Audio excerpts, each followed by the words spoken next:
Following the death of her estranged mother, Linda Stevens inherits a retirement home called Montclair. It's been in her family for generations, but Linda is considering selling the property.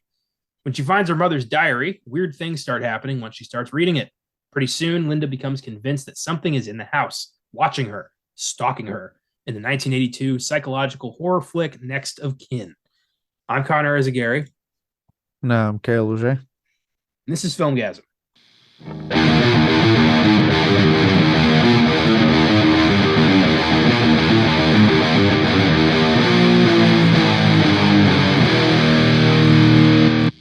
Happy Wednesday and welcome to the Filmgazm podcast. Today's episode comes courtesy of Oscar Sunday host Austin Johnson, who chose this one for us. I think this might be the first Australian film we've talked about on this podcast, so bully for us. Yeah, because I don't think we've actually covered any Australian films off the top of my head. Nothing by George Miller or Mr. Greg McLean, as I found out those are the only two directors I know. Yeah, Apparently, have not yet talked about the Babadook. We haven't done Mad Max. This is our first step into the Outback. well, it won't be our last. There's with that said, there's a lot of good Australian stuff out there. I mean, it's like any other genre cinema, right? And or not genre. Cinema coming from an international country, like they have good stuff in every single country. You just gotta find it. I think the word you're searching for is culture. Thank you. Thank you. It's been a very long day since for me on the recording date, so I apologize for not all here. I'm going to do my best. But yes, every culture has something to offer in the world of cinema, and the few that I've seen have been really good. I've seen the Wolf Creek movies, I've seen the Mad Max films, I've seen Rogue, and Babadook. So I've seen a small amount, and I've enjoyed. I can actually honestly say all the ones I just said I've enjoyed. Right on. Yeah. I haven't seen Wolf Creek or Rogue, but I've seen the rest of the films you mentioned. And yeah, Australia has an interesting vibe going for their horror films, especially. Before we get into it further, I've got one update on the rewind. This one updates our past episodes on Scream, Scream 2, and Scream 3. The full trailer for Scream 6 dropped, and I could not be more excited. The film arrives in theaters on March 10th, and it looks like it could be the most brutal Scream yet. Doesn't look like there is anything tongue-in-cheek about this one. This is a full-blown slaughter fest. Ghostface isn't fucking around this time. No, well, and what I like said before this, they were making the comment, whereas with the first one, obviously, or not the first one, but the first one that the Radio Silence team did, Five Cream. Five Cream. Obviously they wanted to make something that obviously stood out, but at the same time was in reverence to Russ Craven and bringing this back. Whereas this one, they're like, hey, we did our one that's a reference to Russ Craven. This is ours. Like this is now full on 100% us moving forward with all the things we set up, and you can tell it in the trailer. Like obviously it will always have the debt owed to Russ Craven, but now it's like the shackles. I don't mean that in like a negative concept at all, but the shackles of like we need to make sure this is a good homage to Wes Craven, and with that kind of out of the way, and now saying like no, we're going to make our Scream movie. You're on board. We got you on board. Now we're making our Scream movie. You can tell in this trailer like this is their Scream film, probably more than the Five Cream was. And I can't wait. It looks great. I love the cast. We were kind of talking about it for it, but look, to all the people that are bitching about Ghostface using a shotgun, shut up. There's nothing wrong with the killer using a shot, especially in the context of the scene they show, which is the store cloak is about to shoot him. He wrestles the gun away from him, shoots it, and then proceeds to looks like he drops it, or I'm sure he'll find a way to not have the gun anymore, but who cares? Like it's Ghostface doing his thing. He looks like he's going for, like you said, brutal, just going for the jugular. And obviously they got the cool thing on with the mask, which they've said is very much there's a point to where the mask looks the way it does. There's just a lot of cool stuff going on with this, and I can't wait. So clearly that's the mask from the first movie, probably. Like it's degraded because it's been through the ringer. Probably. That's probably what it is, especially in that whole scene they showed like this is someone that has been obsessively watching over or just like obsessed with this. When they showed the killer room or the scream room, whatever you want to call it. Yeah, like it.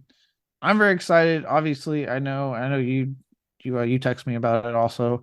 The fervor is once again hyping up that it's going to be Stu Macher. I just look, I personally, I can't just keep doing this sequel after sequel. So I'm going to be contrarian and be like, no, it's probably someone we're not expecting.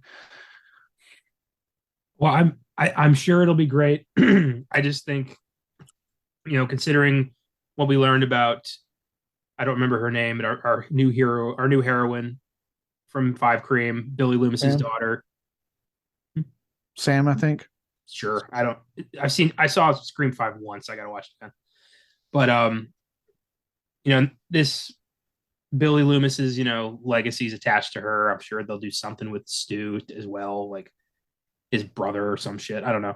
But I just don't want that to die. It's like the one bit of Scream that has not yet been explored further is what the hell happened to Stu, if Yeah, anything. he died. Who hasn't had a fat TV fall on them? Come on. It's not gonna kill you. I haven't had a fat TV fall on me, nor had my face electrocuted. In movies though, like that shit doesn't kill you. I'm glad you're holding on to the hope.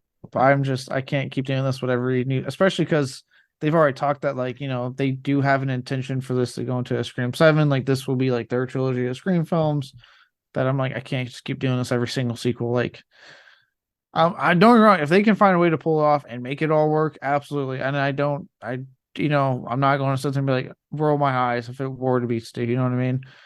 If they could find a cool way to pull it off. I mean, if like, look, for being honest, only time the reveal I ever thought was stupid, the closest they got to that was like Scream 3 when they were like, Roman's been pulling all the strings. I'm like, oh, we're pulling that, aren't we? Well, didn't they have to do that because the real ending of like, oh, it's actually Stu got leaked? Yeah, that's one where he got leaked. So I think one of the original ideals was like he was going to be in prison and like he had different people in ghost face masks doing everything. He was pulling all the strings, which would have been cool. But yeah, the new reason was just like, God damn it. Yeah, frustrating. Well, Radio Silence pulled it off with Five Cream, and this looks exciting and different. We're in New York City this time, which is cool. A lot of new opportunities, and Ghostface looks relentless and scary. So bring it on. I've enjoyed all of these. Oh yeah, I mean, dude, we're in New York City. You got fucking returning cast we love so much back from the last one. I'm not talking the legacy characters. So I kind of one of those. I'm like, you can. I'm cool that we have Gil. I'm not going to bemoan that Gil Weathers is back, but at the same time, like I'm definitely been one of those that's like, hey, we can move away from the legacy characters now. It's fine. Um, but having the returning cast from last one back is awesome. Obviously, some of these new cast members like Samara Reeving being in a Scream movie is kick ass. Um, Someone like Dermot Mulroney and the fact that they were finally able to get Hayden Panettiere to come back, which apparently I read was because they were having issues finding her because she took a break from acting from the public there for a bit. So this is like her not just in a interesting way her return to Scream, it's her return to acting in a very major role. So good for her. I'm absolutely hoping that whatever she was going through is worked out and she's coming out a stronger, better person. But having her come back to the franchise is awesome. So yeah, I'm excited for what they're doing. I can't wait, and I hope it's just as successful and that the whatever proposed plans they have for the Scream 7 to cap off their trilogy comes to light. Because I do want to see how this all wraps up. Yes, as do I. Cool. Well, the more we learn about Scream 6, the more updates we'll have over here. Very cool. So when Colton and I recently did Back to the Future 3, we spotlighted a film we went and saw. And since I figure, we both went and saw Missing, we might want to say a little bit about Missing. Good movie. Go check that shit out. That one, Missing, really, it's a good one. Yeah. If you look, I gave him my trash last shit, but like if you're just for those going into it, if you're not into what has been, I guess, dubbed the Screen Life films, I think you're Unfriended's host. Searching, which this is actually Missing's a standalone sequel to Searching. It even makes a nod at the very beginning of Missing to Searching.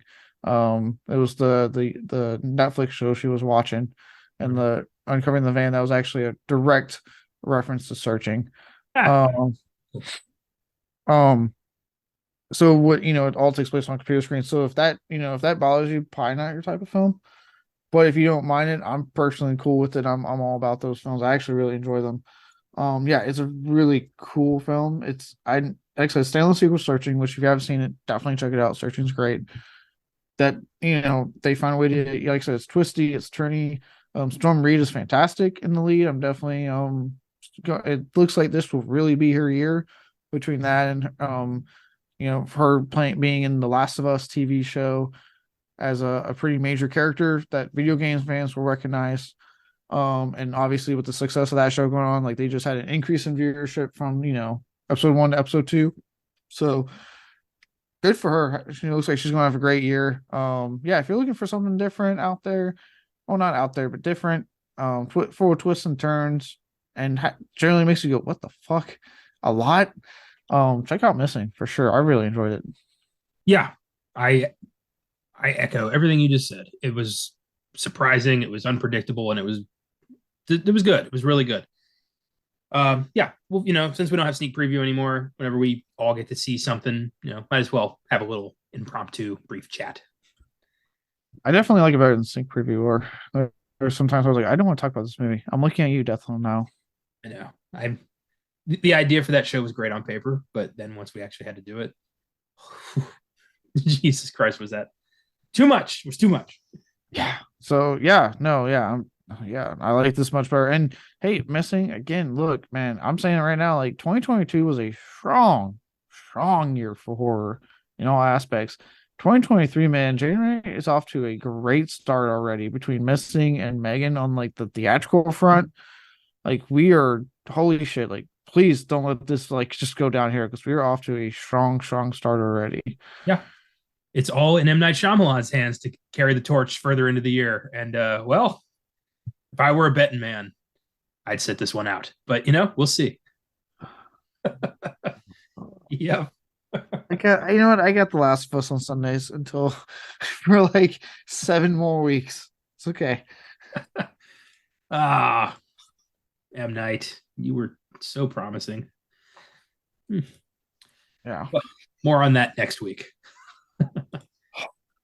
So, to start things out here, my question to you: Next of Kin is it's built as a haunted house movie until the reveal of like, oh no, it's just crazy people. But I wanted to talk a bit about haunted house movies. When it comes to haunted house movies in particular, do you prefer a slow burn or a more direct approach?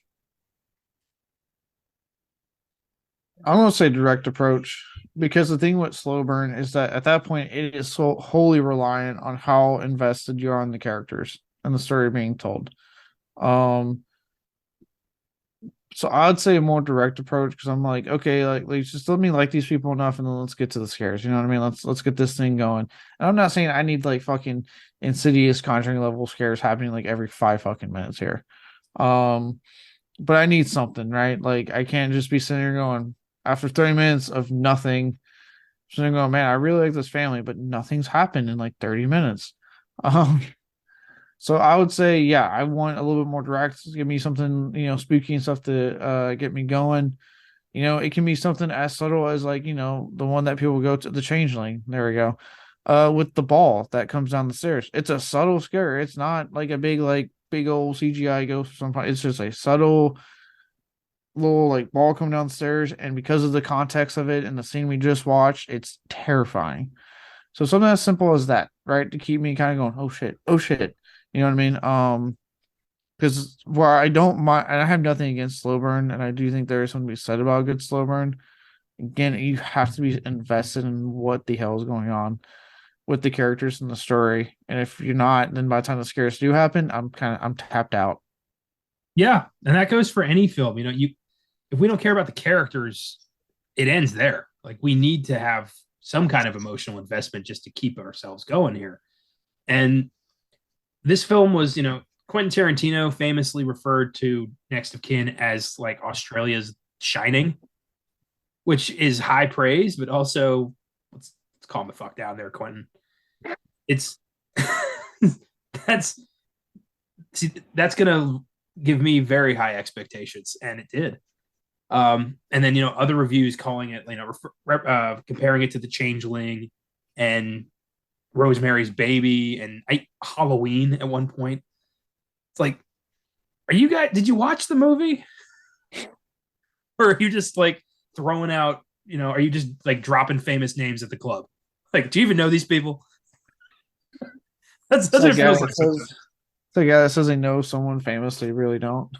Yeah, that's what it feels like sometimes when people like review movies and they just compare it to better movies. And like, I actually watched it, and I'm thinking like, I didn't see that. Come on, man, let me in. I know Diddy. Come on. uh, yeah, I think the Next of Kin, I didn't like it. There it is. I didn't like it. I thought it was way too slow. There's not a lot of reasons to get invested. Nothing happens until about an hour 20 in, and by that point, you're like, you don't care anymore.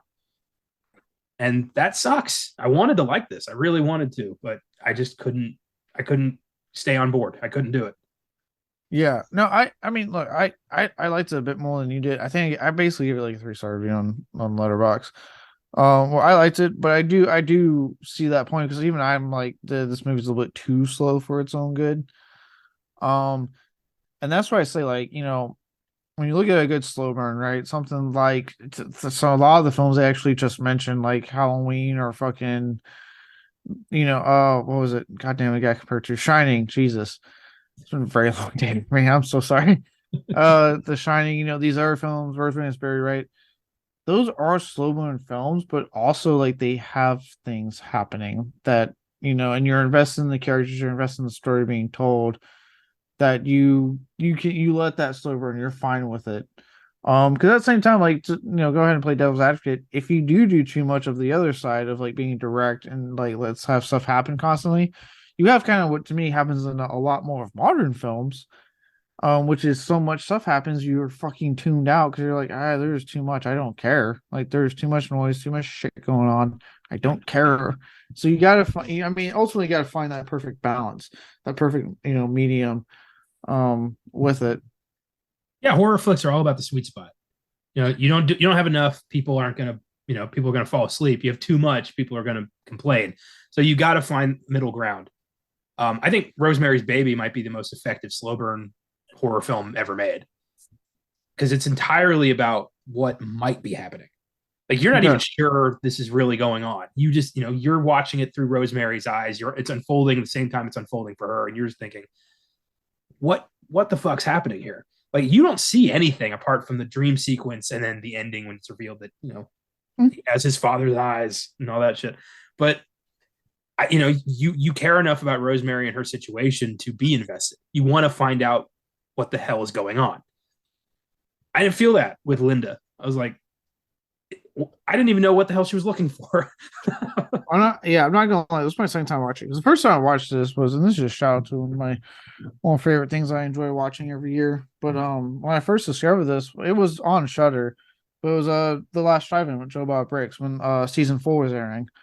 And again, for those of you who aren't like familiar with that, the way it works, think Elvira, Svengoolie, Vampira, like Horror Hearst that airs during the regular, during his season, airs 2 films every Friday night. But instead of going commercial breaks on the films, it cuts back to him every so often. Like they place it at certain points, and then he'll give you like facts and trivia and things about the film. A lot of times they bring on guest stars, so then when they cut back to him, it's actually him doing a conversation with Eli Roth or the Blumhouse guys when Halloween, I think, Kills was coming out. Things like that, right? And that's how I discovered it, was through that when he put it. And it was funny because I remember when he did it, anytime I cut back to him, he even warned the audience, like, guys, I'm just gonna warn you, this film is slow. Through periodically he'd be like, all right, you guys still with me? I promise we're getting closer to something happening. Like, see, the fact that he has to come out and be like, trust me, good stuff's coming, tells me like, is this even worth it? Like, I don't know. I don't think so. Like, if you know a movie's going to be so slow, you're going to have trouble paying attention. Like, do you even want to watch it?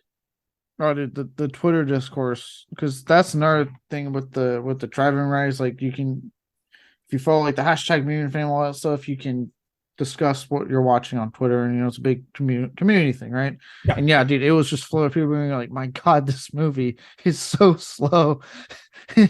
I think he showed it first. I think he showed it first or second. He made it second. He's like, I think he was like, "Let me show this art film first to draw people, and then we'll do this one." Because you fall asleep, okay?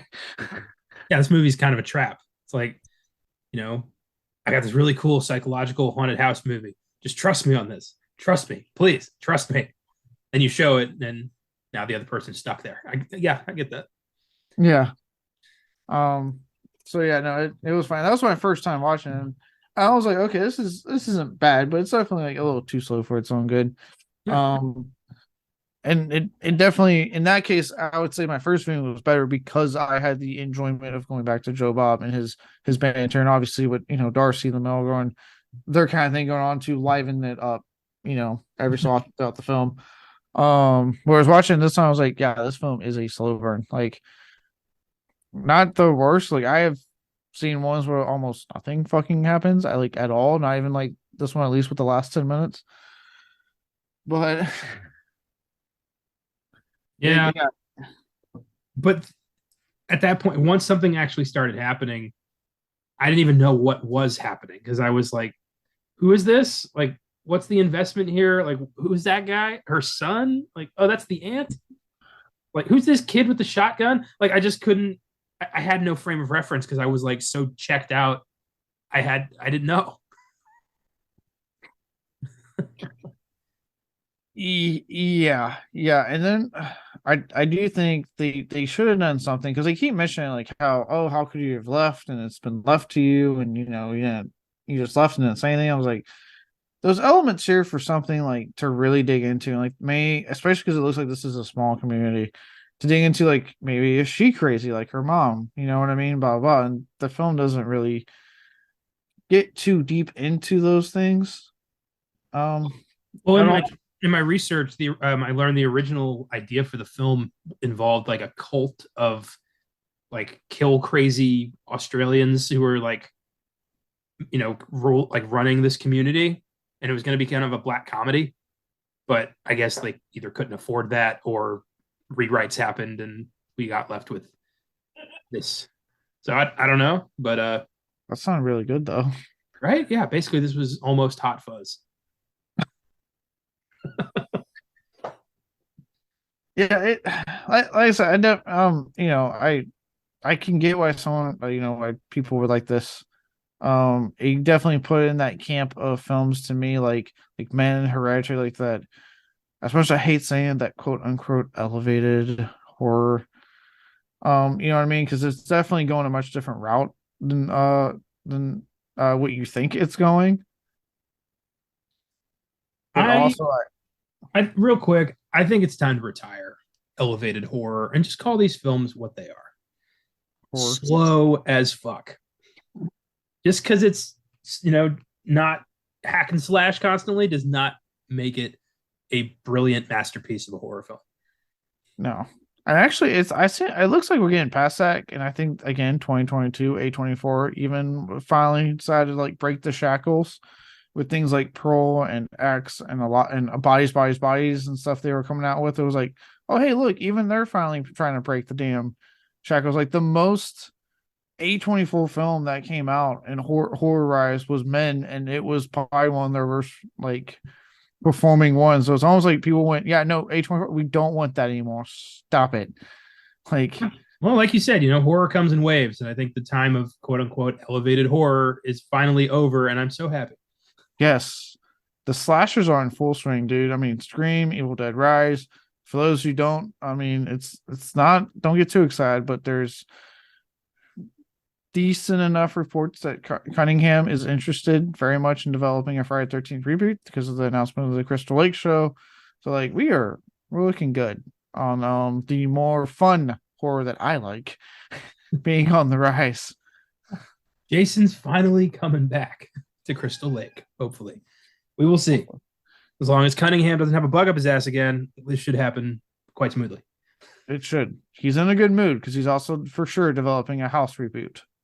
So I feel like they got to constantly like dangle like $100 bill on a fishing pole in front of him just to make sure he's walking in the right direction towards the cash.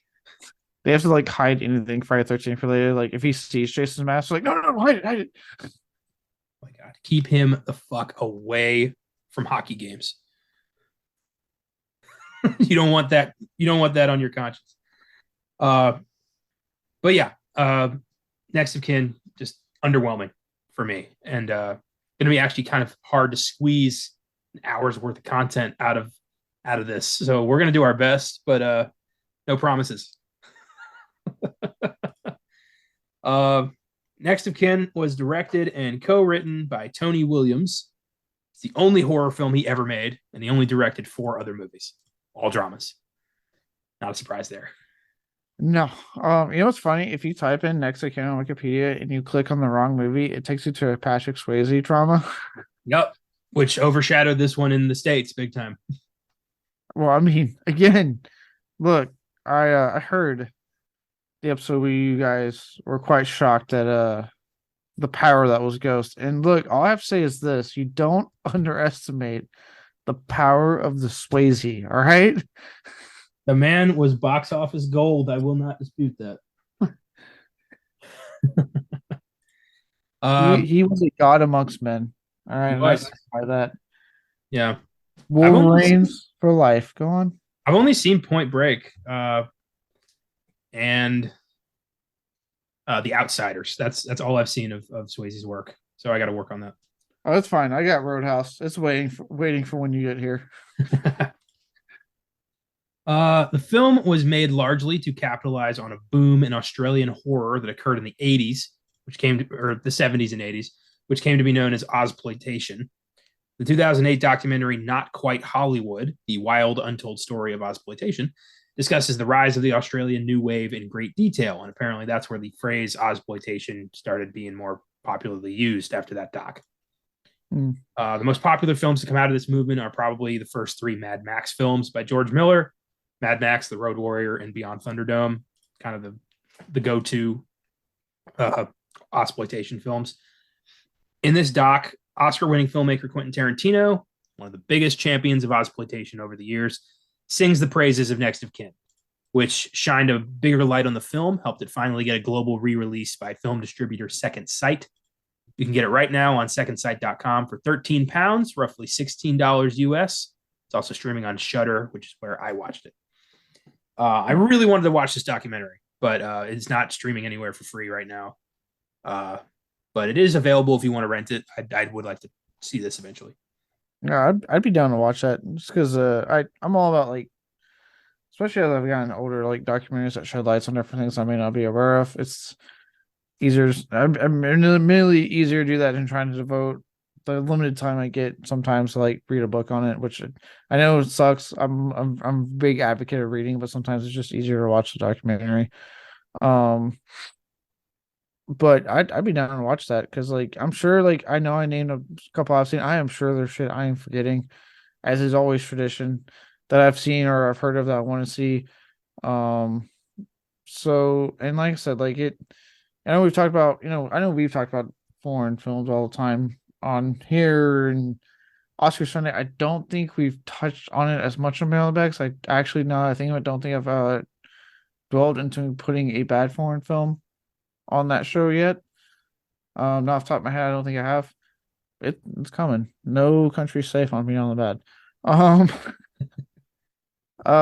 We've all right. We've talked about and like I'm a champion of just cinema in general, especially like people get out of the American bubble of film, like watch stuff from other countries, absorb other cultures, and you can only do that if you don't want to travel, obviously. The easiest way to do that is to watch films from that area of the world. And yeah, so I would love to delve more into that document, watch that documentary, and delve more into like Australian horror or Australian cinema in general, I should say. Yeah, I'd like to, do one of these docs as an episode. I think would give us an opportunity to do some heavy research into one specific type of film and would be, I think, a fun experiment. Oh yeah, absolutely. Like I said, Foreign, I remember for a long time, and like it was actually not till college I really opened my mind to like foreign cinema, and it was probably one of the best fucking things I could have ever done. Absolutely, because it's just like what you see other countries offer and bring to the table. In a lot of cases, like I'll say it, a lot more exciting than American cinema because they don't have a little pesky thing called religion getting in the way usually. Um, watching what they're willing to do and stuff, and even if it's something as has definitely pushed my limit of what I'm willing to of good taste looking at your Serbian film. I've still seen it. I can still say I've seen it, and I've experienced that corner of the world's film. Even though I will never watch it again, I've experienced it at least. Every culture has their fucked up shit, but some more than others. And yeah, I just when it comes to art, I don't think you should close yourself off from any cultures. I mean, genre, sure.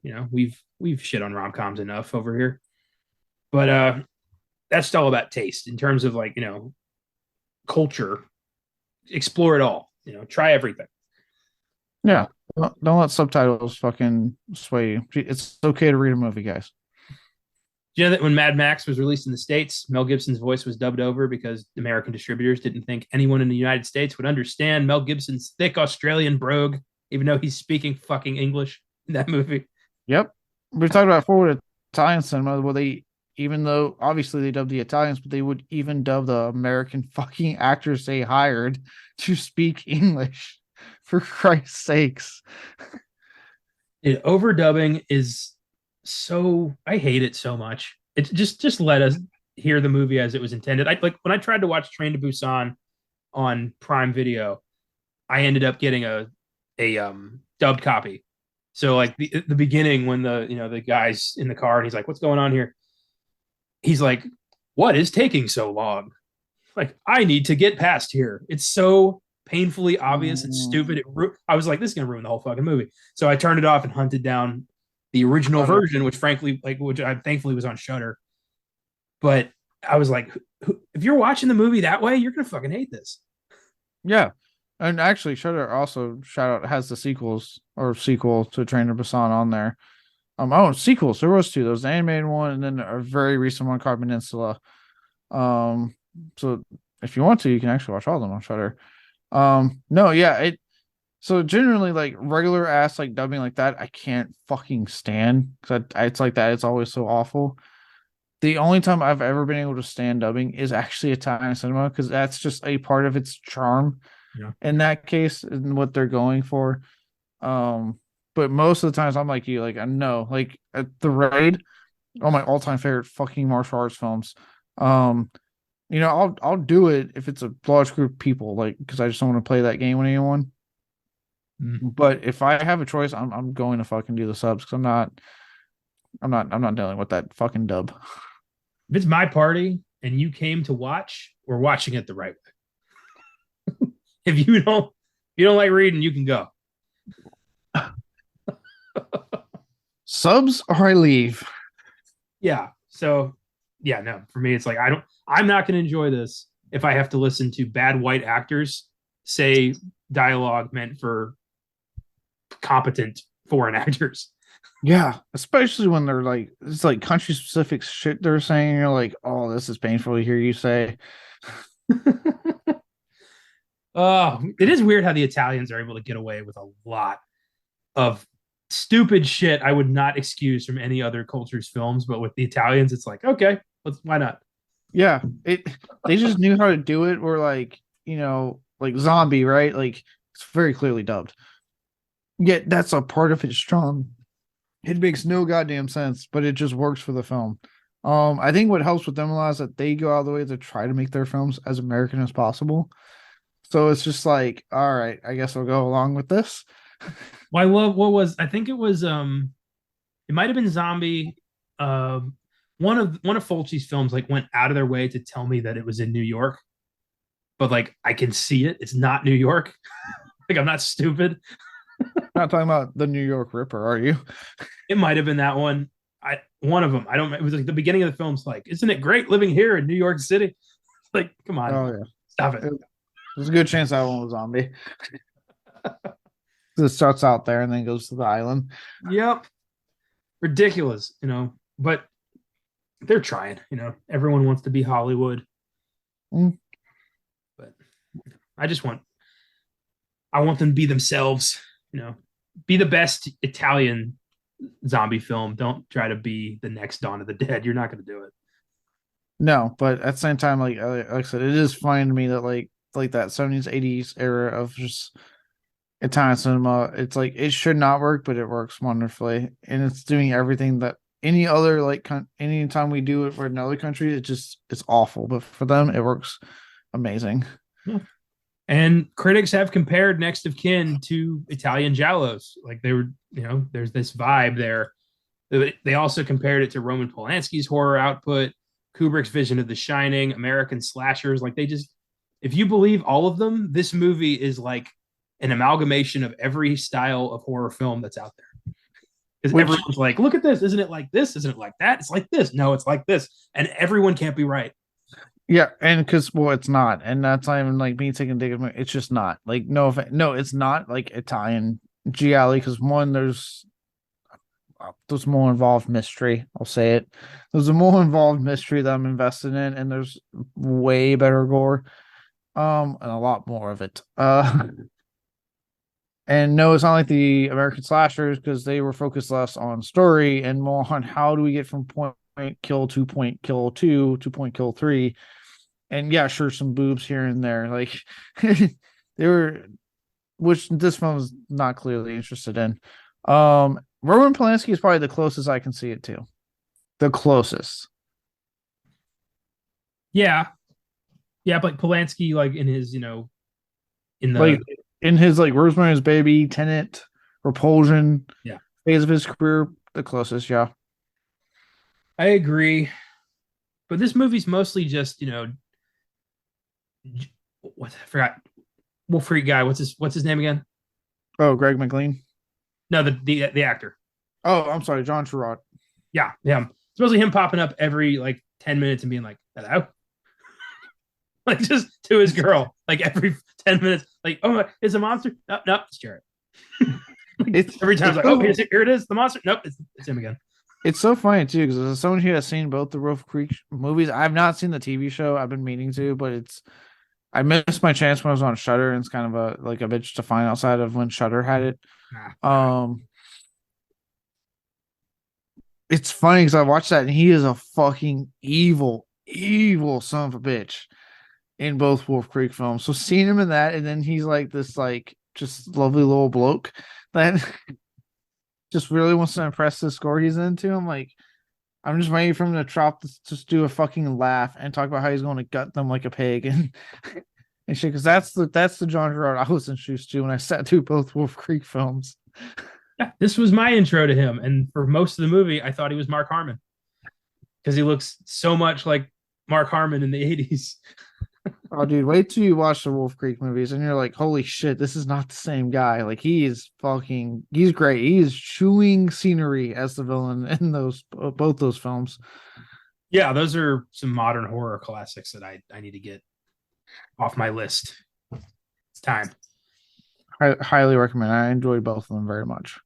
Nice. Next of Kin has an IMDb score of 6.3, a Letterboxd score of 3.4 out of 5, and a coveted Rotten Tomatoes score of 100%.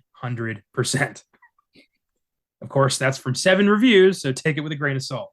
The user score is like 53 or something. I mean, look, I take any reviews I read on Rotten Tomatoes as with a grain of salt, if I'm being completely honest. Yeah, fair enough. There's no critics consensus because, like I said, 7 people bothered to review this and they fucking loved it. That's pretty good consensus. I think it's legit. Yeah, there it is. No further research needed.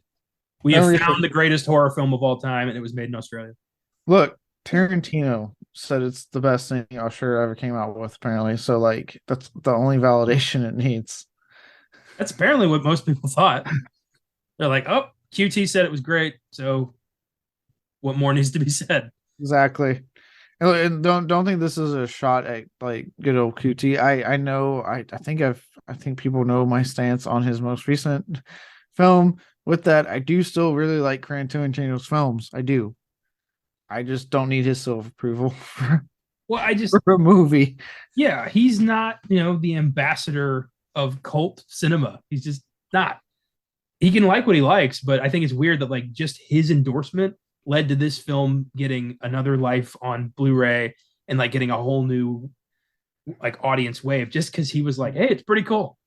Like Mm. that's kind of I mean, crazy. yeah, and I mean, look, I actually like. I think that's awesome that he can do something like that.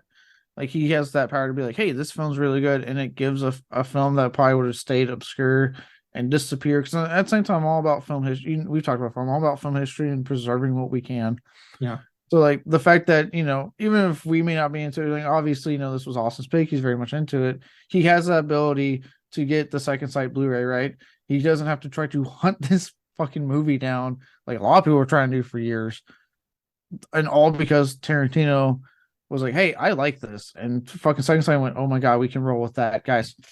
Blu-ray, let's go, let's go!" And then obviously, with the audience for the last drive-in when Joe Bob showed it, so that part is cool. Even if I'm not as into it, I know I liked it a bit more than you, but even if I'm not as into it, that's always a cool thing I enjoy. Yeah, well, I know that Austin first discovered this one through the Criterion channel, so this film has been selected as part of that illustrious group of films. So here, to each their own, man. I just didn't get me. It happens. Yeah. Well, you know what? You're not Quentin Tarantino, okay? And he loved it. It's true. No one gives a flying fiddler's fuck what I have to say. I'm well aware of that. But I'm gonna keep talking, damn it. Oh yeah. Look, if you guys really give a shit about Quentin Tarantino's thoughts on Top Gun Maverick, and I am going to make my voice heard. Because you know what I didn't give a shit about?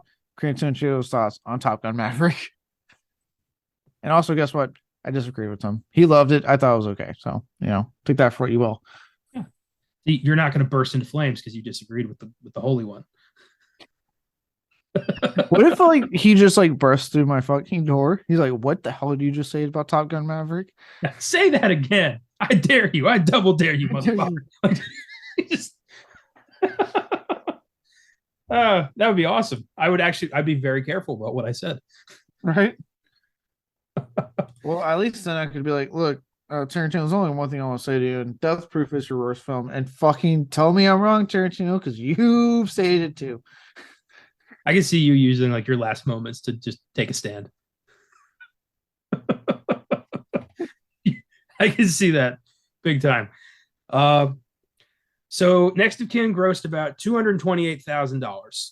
Fell off the radar pretty quickly. Australia's premier film magazine at the time, Cinema Papers, never bothered to review the film, so word didn't get around until Tarantino praised it in that documentary in 2008.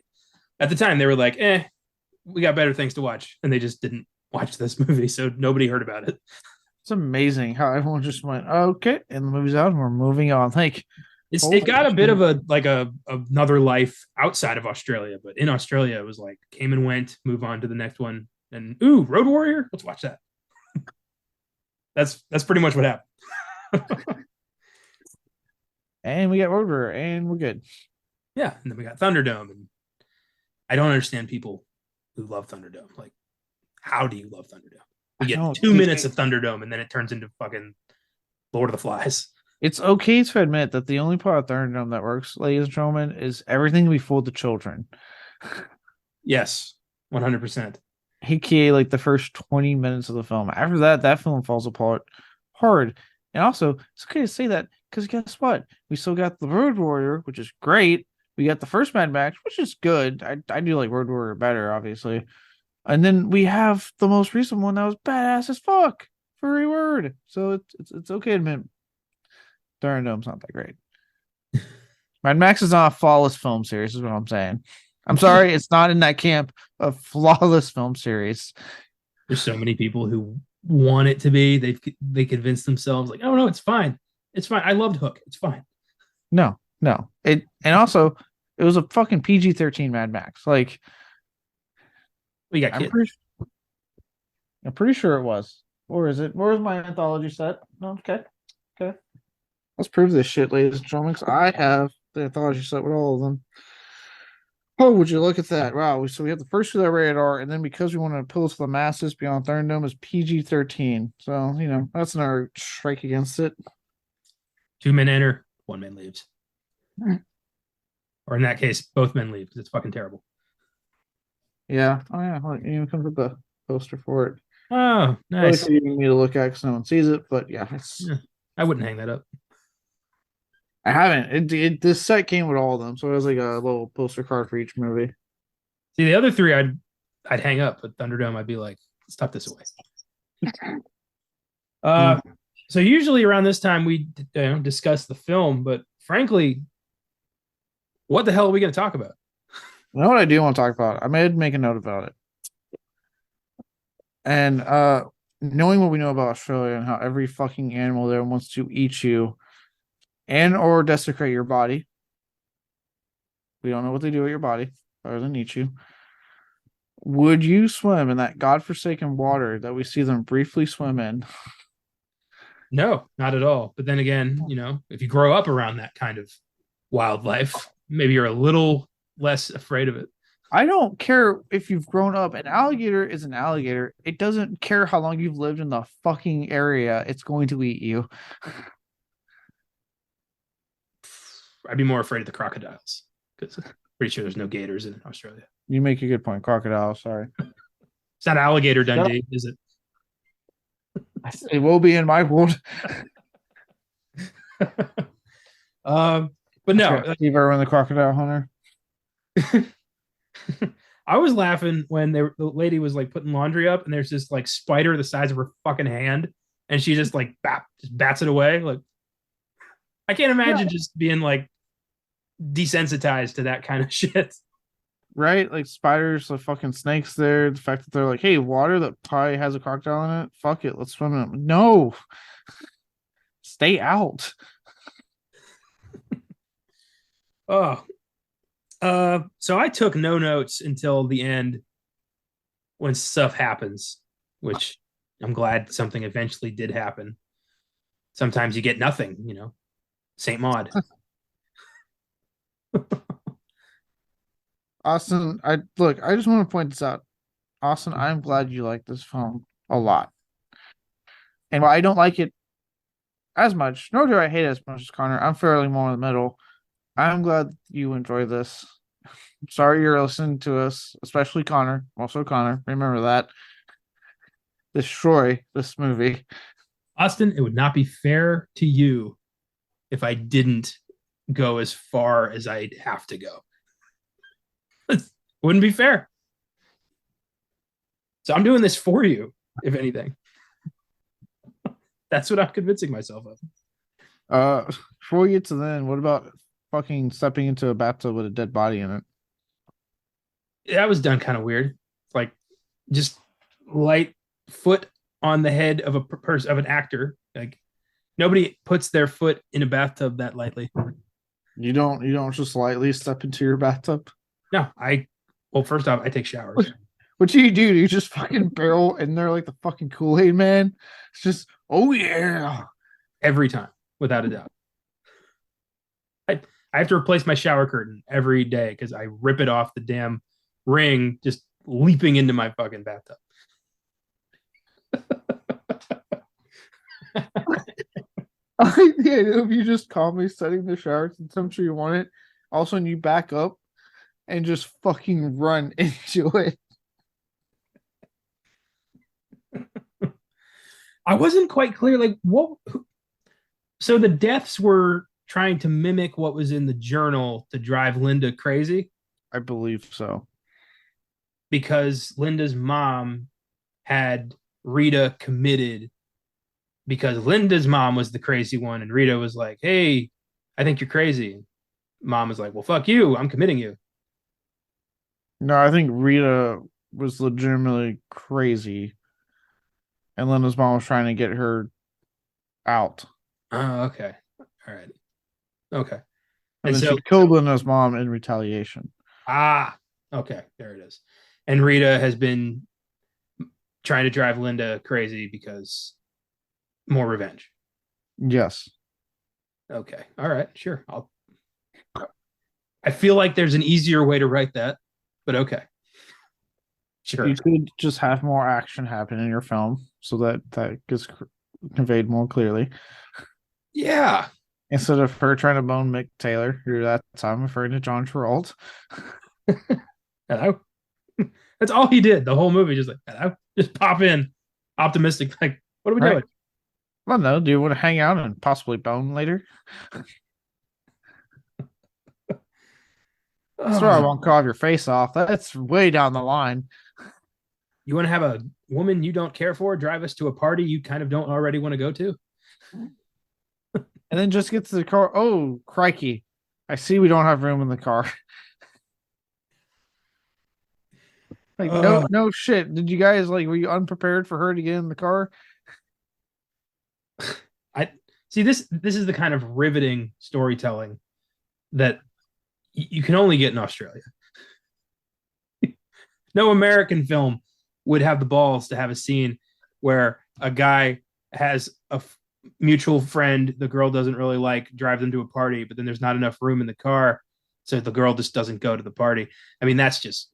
That defines a filmmaker's career right there. If only you had someone like Steve Irwin in the background where like, crikey, look at that. It's a gate. It's a gator. He is the crocodile hunter. How are you fucking this up?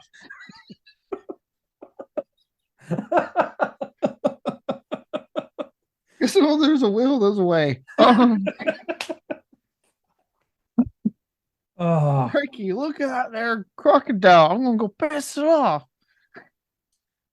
I wish he was there. Like at the end, he's like, "All right, this woman is clearly deranged. I'm gonna find her a new home, but first, I gotta catch her." If the end of this movie is Steve Irwin just trying to tackle Rita, this movie becomes a 10-star, like a 10 out of 10 without a doubt. As you see, she's trying to do the death roll on me. Is that right? But yeah, Rita's alive, and apparently was the lady who got dropped off in the wheelchair in the rain at the beginning. The guy just drops her in the yard and drives off, which was hilarious. I imagine that's how most old folks end up at retirement homes. Is that not how you plan on dropping off your grandparents later? I like to drop like just random, like whenever I get some snide comment, I'm like, hey, remember who's picking the home here? Oh, dude, I used to, as a joke, in case my dad said anything like snide like that to me, I just look and be like, one day when you're in a wheelchair, someone is going to forget the brakes on a hill. And he'd be like, he'd be like, oh my God. I'm like, keep it up. I like to tell my dad, especially, what are you thinking? Shady Acres or Warm Shoals, or what sounds better to you? Shuffleboard, bingo. Like, what's your priority? Actually, that's my parents. Especially oh no, I do that with my mom. She's like, you want just? I'm like, no, I'm just gonna put you in a home. Like, they'll take care of you. I'll visit. He's like, Caleb, oh my God. I'm like, what? Nah, no one's going in a home. Well, not by me. I won't be the one to do it. Yeah, I'm joking. It's just fun for me. Especially, I always like to pull the housing market, Mom. Like, you think I can afford some? The economy's a shambles. Shambles. Come on. We got to think of number one here, and that's me. Yeah.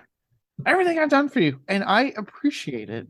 And I'm going to make sure because of that you get the utmost care wherever I take you. You get to go to the nice one, not the Roach Motel across the street. Remember that. Oh my God.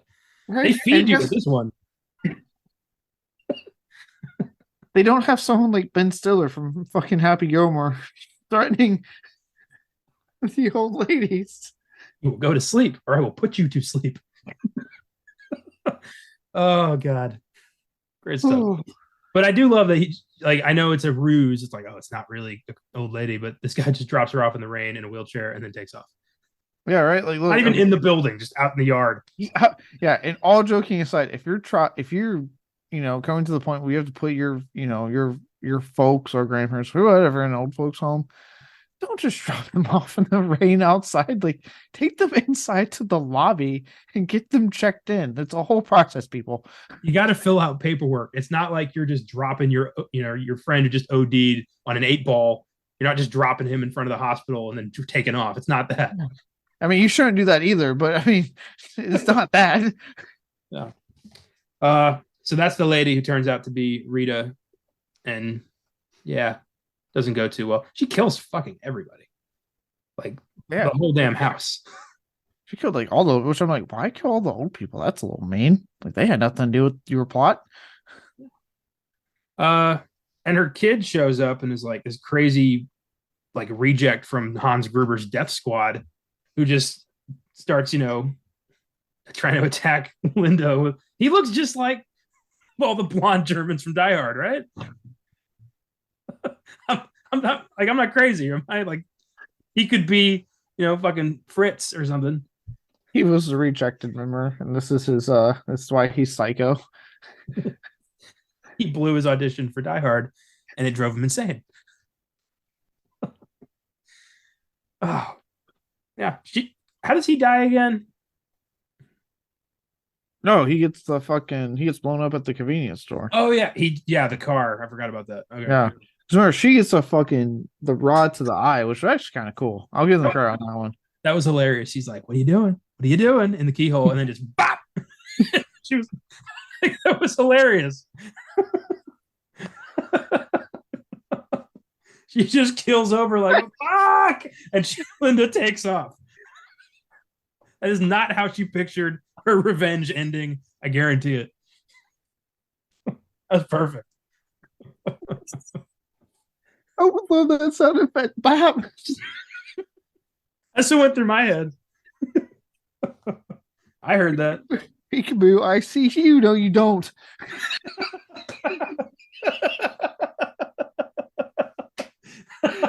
No, you don't. Oh, jeez. See, yeah, if I gotten maybe more than 5 minutes of movie out of this would have been fine. Ooh. Yeah, no, yeah, that was cool when she fucking. I forgot that even happens with the whole eye in the keyhole. And I was watching and I was like, how did she get right? I was like, damn, I forgot a lot of this movie since I watched it. And I literally only watched it last year. And then I was like, oh yeah, that's right. She used the eye hole. She was full advantage for once in a horror movie. And then also, if you're the bad guy, we can't all be Billy. Don't stick your eye in the keyhole. Yeah, look, I know it's a cool image when you see the eye through the keyhole in movies, but look, first, okay, look, let me preface saying you should not be going around killing people. Bad. But maybe not in the process of whoever you're pursuing, look through the fucking keyhole. And if you're being the one pursued, also don't look through the fucking keyhole in case you want to stick something into your eye. Yeah, that's good advice. So Linda gets the hell out of there. She ends up at a convenience store with some kid who has a shotgun. And, oh, crikey. I need to get out of here now. Oh, geez. And fucking Carl or whatever it was drives through the fucking store and then just gets blasted by the shotgun. I like how she's like sitting there calmly with the kid playing that ice cube thing, where the fuck the sugar cube, I should say. And yeah, he just ruins it by blasting his car through there, which was a little excessive. Like, come on, man, you could get out of the vehicle and surprise them both, but I guess that works too. And then they just leave and the place blows up, and that's the end of the movie. I guess there's no one left to find anything out. So, roll credits. Guess we're done. You apparently killed the whole town. Apparently, yeah. Which is why you get Steve Irwin, the crocodile hunter. It's probably like, blimey, what's happened here?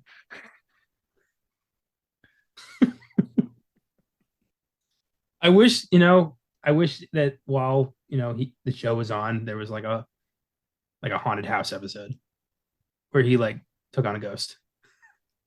crikey, I'm going to investigate. Piss it off. That could have been great. Well, I'll tell You you know what what they wasn't don't, great. you know they Next, don't tell you. This case got caught wind of Dog the Bounty Hunter, and he hunted her down because he's the dog. why is so many reality shows popping into this one? I don't know. It's fun for me right now. Uh, I guess like what is Linda gonna go? Probably she's gonna probably take the fall for all this. Yeah, she's probably going to look. If she's being real, to quote Anchorman, she's going to need Lilo. And She's probably right. probably live out in the woods. Like, let's be honest, she's going to have to adopt a child because he has no one, and he lost the one sense of home he ever had. Apparently, This is gonna sound like a dumb question, but had we met that kid before? yeah, the beginning Okay, see, I don't remember that. when he was like Linda, Linda, and she first popped up at the convenience store, and they're like, "Oh, we've upgraded the place. Do you want some burger from a wild animal we caught outside maybe 5 minutes ago?" Okay, that's coming back. Oh, That's how like I assume Australia. If you're getting a burger, they go out there and they kill the animal and then they give it to you. Australia is like if England and Texas had a really fucked up kid. Here's your burger, mate. Pretty much. And we mean this with all respect. Yeah, we go to wildebeest for this. You better enjoy it. Slaughtering one wildebeest for one burger. I love that. One beast per sandwich. I love like you just like, yeah, I'll take the burger, and you as soon as you say that, you just hear this, and then a guy go outside and you just hear a scuffle. You hear a brutal guttural shriek and then silence. Just like, what's happening back there? He's like, nothing, just the chef making final preparations there. Something fucking bloody as shit. Just eating your burger. He comes back. He's like, wait a minute. Did you want the bison burger or the wildebeest? He's like, bison. He's like, oh, all right, give me 20 more minutes.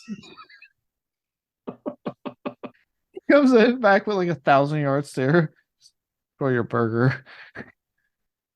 Oh, I'm sorry. I wanted this. I wanted this medium rare. It's like, ah, he kills another one. This restaurant would not last very long. No. He finally just snaps and throws the fucking plate at the dude. Geez, fine. All right, I'll have a salad. Oh God. All right. Here's a couple of Filmgazm facts for Next of Kin. One, the famous final scene was serendipity for the film. The camera was supposed to track into the back of the truck, which would then depart. After panning around to look back at the diner, it was going to explode. However, the special effects guy activated the explosion too soon, while the camera was still panning, reflecting it onto a highway sign. At the release, many of the audience members commented that not showing the explosion fully was the strongest part of the scene. So they fucked up, but it accidentally ended up making people think it was a really smart camera decision. This is a really artistic choice that I approve of. That reminds me of a story I read where Radiohead was doing a show, and the roadies were out, tuning the guitar, playing it a little to make sure it was in tune. When they were done, everyone started applauding because they thought that was a new song. Is it art if it's an accident? I don't know. Those are some talented roadies. Let me tell you what. Number two, Next of Kin in 1982 was the winner of the Best Film Award at Sitges International Fantastic Film Festival in Spain. Richard Kuipers at the Australian Screen website commented that Next of Kin was all but ignored in Australia, yet won Best Director ahead of Sam Raimi for The Evil Dead at the Sitges International Festival of Fantastic and Terror Films, one of the most prestigious awards in fantasy cinema. So interesting that in Australia this had no life, but in Spain, apparently it outshined Evil Dead. Yeah, which is bullshit because knowing what we know, Sam Raimi had to accomplish to even get Evil Dead made, 100% sure on Sam Raimi. One thing But you cannot fault in the Evil Dead, it is the direction. no, no, especially in that original trilogy. And I even argue with the reboot and what looks good with this upcoming one is that they have all been of the indie low budget spirit. That you know what's funny, and I say this as someone whose heritage is French and Spaniard. It only makes sense that Spain would fucking be like, no, this is high art. This film from Australia. It's just the things it's talking about, man. Things it's talking about. I'm gonna make a film that is comprised of 45 minutes of blank screen. So Skinamarink, which Touche. I haven't seen yet. It's coming on Shudder in February, and that's how I'm watching it because I'm having to mentally prep for that particular film. Yeah, I went in blind and was like, this is crazy. But Oh, dude, when you told me you were going to watch it, I was like, I don't think Connor knows because I had already kind of heard about the type of film it was. I was like, I saw your thing. I was like, yep, just what I thought. but I want to trick people. I want to trick people into admitting I'm a genius when I'm not. I want to do 45 minutes of blank screen and then like a clown flipping a pancake or some shit, and then I don't know, Finn, and then I'm gonna call it you know struggle or something. And there's gonna be idiots out there who praise me for my artistic genius when in fact I'm full of shit. Yeah, yeah, every time. Quick, I will say this: do you actually are you what do you have hopes for the future of the director of Skimmerink? I don't know how to word that, but like, are you looking forward to any future projects from him if he goes down a more traditional path, or There are moments in Skinamarink that scared the ever loving shit out of me. So yes, I think if he focuses on that and not so much dimly lit camera angles of a staircase, then yeah, I think this guy could really be somebody. I just hope he, gets to do something a little more traditional because yeah, like I said, there's some scary shit in that movie. It just takes an hour and a half to get there. yeah, no, that's been my biggest thing. When I at first was like, well, I want to support, I'll try to support. Like, I know next month if I can, I really want to see the Outwaters. It's from the same, it's the Screenbox people, Blaze Disgusting, same guys that were promoting Terrifier 2 last year. It's their next thing they're trying to like promote and get out there. Um, I really want to try to check that out in theaters. I've heard some fucking terrific things about that. The trailer looks intense and creepy and just all sorts of cool. When I heard about Skin Rank, and then I heard what the type of film was, and then it's runtime, I was like, look, I want to support, but no, I'm sorry, I'm not. No, I will wait. And when I heard it was coming to Shudder, I was like, oh, there you go. I'll wait. I'll fucking wait. I went on my birthday because Colton invited me, and I was like, let's do this. And we were both kind of like, what the fuck? But also during those scary moments, the whole damn audience went apeshit, and I got to see Colton crumble as it got into his head, and I've never seen that before, so that was fun. Oh, that's nice. Yeah, but no, I love hearing about your birthday movie experiences. They fill me with so much joy and humor. I'll watch anything. Doesn't mean I'm going to enjoy it. With that, I give Next of Kin a 5. I couldn't get into it. Plot's too slow. Characters aren't engaging. Story's hard to get into. I didn't care for it. I don't know if I'll ever go back to this. Yeah, I'll probably do a 6. I think there is something here. I just think I'm kind of with you, and like I said at the top of it, I do think this thing is too slow for its own good, and not a lot of the characters pop out. And the only reason John Turturro pops out is, again, if you've seen Wolf Creek, you're like, hey, it's Mick Taylor. It's not even like what a great fucking role he's playing. It's like, hey, it's this guy I really like, and I recognize him from something that he has become synonymous with. So yeah, and like I said, like, don't get me wrong, like when last 10 minutes hit, like it is interesting, but it's literally the last 10 minutes and the film's over. So Yeah, I wanted more. I needed more. I didn't get it. So, nope. It's not like this is going to shut me off from Australian cinema at all. I would never do that. Not like I did with but the. if you I need to do what?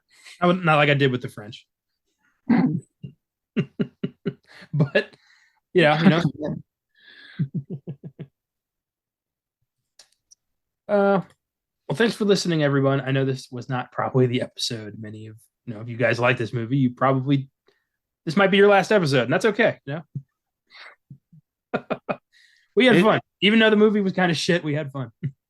Yeah, and for those who are hoping for in-depth analysis on this film, sorry, it's incredibly hard to find anything on this film still, even though it has had all this recent resurgence and availability and being seen and whatnot. And also, like, even if you do like it, like, not a lot happens in this film to discuss in depth about. Like, it literally almost nothing of note happens to the last 10 minutes. Yeah. Not our usual fare, but there's a lot of films out there. So maybe next week, I can promise next week's a better movie. If you like the show, feel free to follow us on Facebook, Instagram, Twitter, and Letterboxd. We're at Filmgazm Productions on Letterboxd. You look up Connor95, check out some of my stuff, and then you can find everyone else from there. If you want to suggest films for us to check out, you can email us at filmgazm@gmail.com or check out our socials. Check out our website, filmgazm.com, where we've got reviews, articles, trailers of upcoming films, and every episode of our shows. If you want to support the show through Anchor, you can click on support this podcast on your preferred provider.